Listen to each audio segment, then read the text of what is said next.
लाल लाल नेत्र के राजन, हमें लग रहा है तू ही व्यभिचारी है कि तेरी चंदा जैसी नारी राजन कहलाई सहोदरी।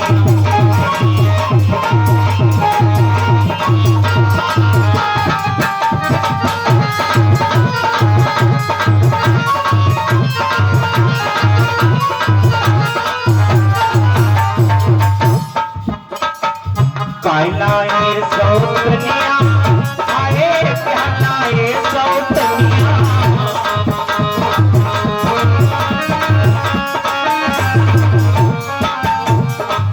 तेरी चंदा जैसी नारी राजन कहलाए सौतनिया।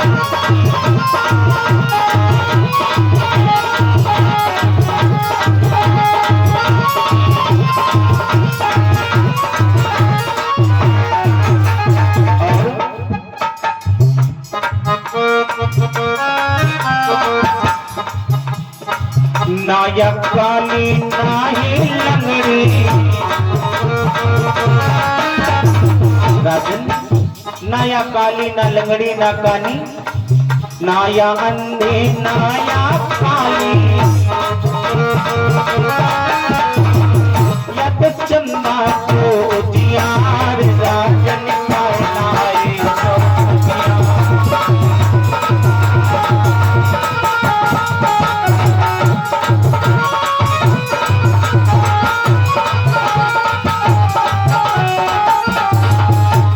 चंदा जैसी नारी राजन कहलाए सौतनिया।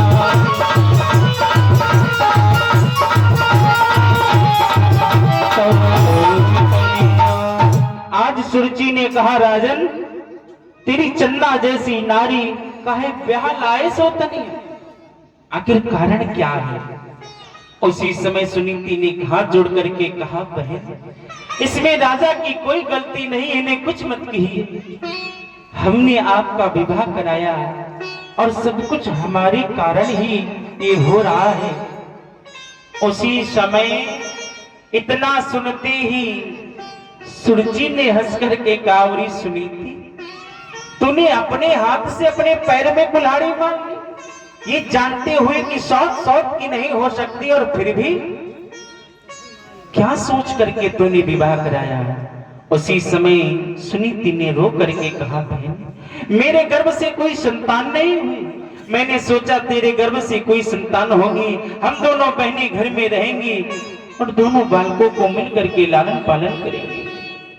उसी समय सुरुचि ने भाव बदलते हुए कहा इसका मतलब तू बांझिन है? मानो इतने शब्द सुन करके आंखों से आंसू बहने। सुरुचि ने कहा और ये नागिन कौन? तू मेरे साथ रहे, मैं नहीं रह सकती। और सुन,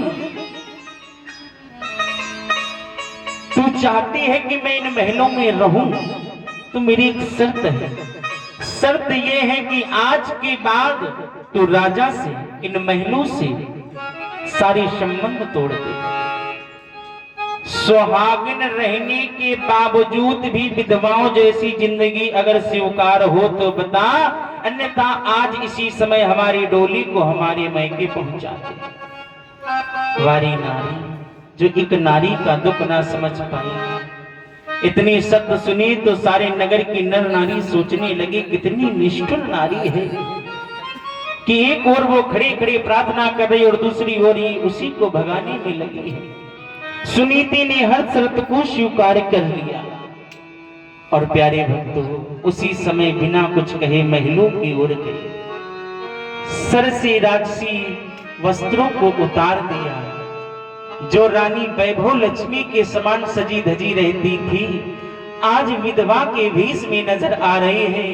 और जैसे ही महलों की सीढ़ियों से सुनीति को प्रजा के लोगों ने देखा तो हृदय में वज्राघात सा होने लगा। विचार करने लगे रानी की ये दुर्गति। जो हमारी रानी महारानी लक्ष्मी के समान सुशोभित हुआ करती थी आज उनकी ऐसी दशा। और जैसे ही उत्तान पाद ने दृष्टि उठाकर देखा आज महाराज के पैरों के नीचे से जमीन खिसक गई। जिसका पति जीवित हो और उस पत्नी की ये दुर्दशा। महाराज के भी आंखों से आंसू बहने लगे। हाथ जोड़ करके कहा, सुनीति, मैंने तुझे समझाया था कि मेरा दूसरा विवाह ना करा, लेकिन तू नहीं माना। आज सुनीति ने कहा, महाराज आप यूं ना रोइए, अगर आपकी आंखों में आंसू बह रहे तो मेरे त्याग करने का लाभ ही क्या है। और मुझे इस बात का रत्ती मात्र दुख नहीं है कि आज मुझे बन जाना पड़ रहा है। मैं तो सुखी हूँ और इसी सुख के साथ रहूंगी कि एक दिन मैं भी महारानी बनकर महलों में रही और आपके चरणों में ऐसी सुनीति हजारों बलिहार।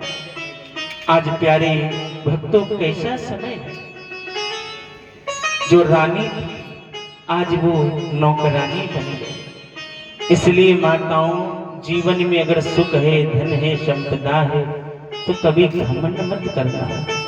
इस घमंड में आकर किसी को ऐसा कुछ मत कह देना, क्योंकि समय कब करवट ले कोई नहीं जानता है। अगर आप कथा सुनने आई हैं तो इन कथाओं से ज्ञान लीजिए कि कभी किसी का धोखे से भी दिल मत दुखाइएगा, क्योंकि भैया ये दिल की आह बड़ी बुरी होती है और इस आह से सभी बचकर रहिएगा। आज वो समय बलिहारी बलिहारी, समय तेरी बलिहारी।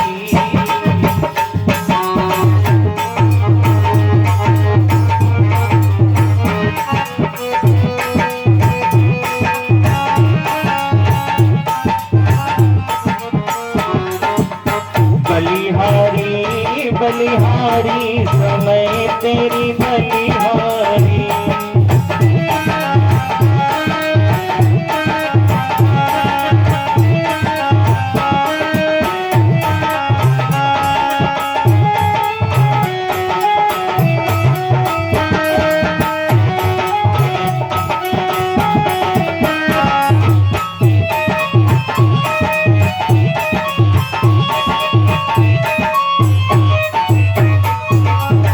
रानी से हुई गई भिखारी, रानी से हुई गई भिखारी, समय तेरी बलिहारी।